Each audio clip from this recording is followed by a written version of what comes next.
You're not going to believe this. I've just seen something incredible on the Pilgrim Office website for the cathedral in Santiago. I can hardly believe these statistics. We often are asked, well, which route should I walk? And the answer to that question has so many variables. We typically will ask a question back, which is, well, what are your goals for walking a Camino? Are you interested in a Compostela? Are you interested in more pilgrims and a livelier route? Are you interested in a Camino that has more infrastructure, albergues, hotels, all different kinds of lodging, maybe at closer distances to one another? I mean, these are all follow-up questions that we would ask back. But the question of which Camino should I walk if I don't want to have as busy of a Camino, if I want a Camino that's not as busy, which Camino route should I walk? And in the past, for years and years, probably for the millennia that people have been walking the Camino, most often the most often walked route has been the Camino Francés, that goes east to west across northern Spain. And the classic distance is from Saint-Jean-Pied-de-Port in France across the Pyrenees, with the destination being in Santiago. About 500 miles or 800 kilometers. However, in recent years, as pilgrim numbers have increased, people have wanted to seek less busy routes. And the Camino Portuguese that runs south to north in Portugal started gaining favor, started becoming more popular. And there's the Camino Central, sometimes it's called, and the Camino Coastal route. So there are really kind of two Portuguese routes. Well, I just saw some numbers on the Pilgrim Office website that I can hardly believe. For 2026, when I'm filming this, which is mid-May,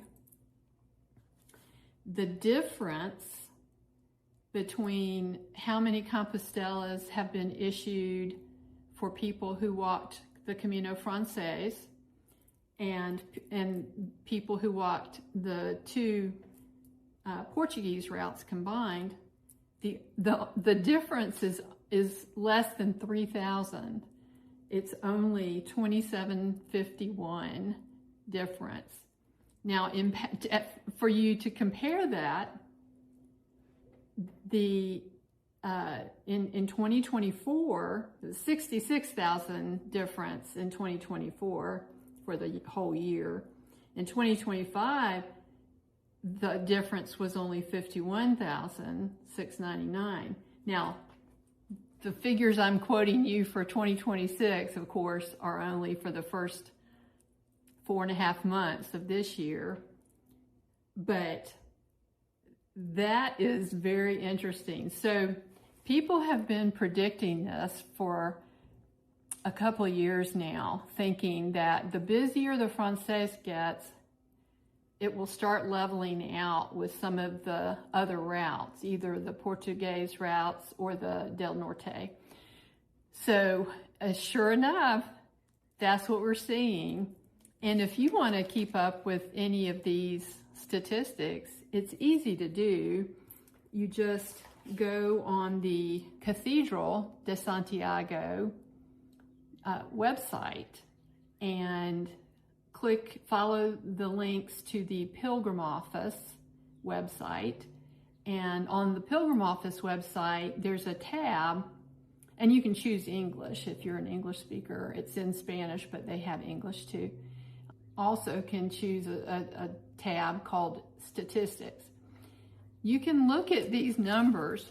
So if you are interested in choosing which route by how busy the route is, I think you'll be interested to look at some of these numbers, because in the past, I think a lot of people were kind of swayed to the Portuguese routes, thinking they might not be as busy and they might like them better.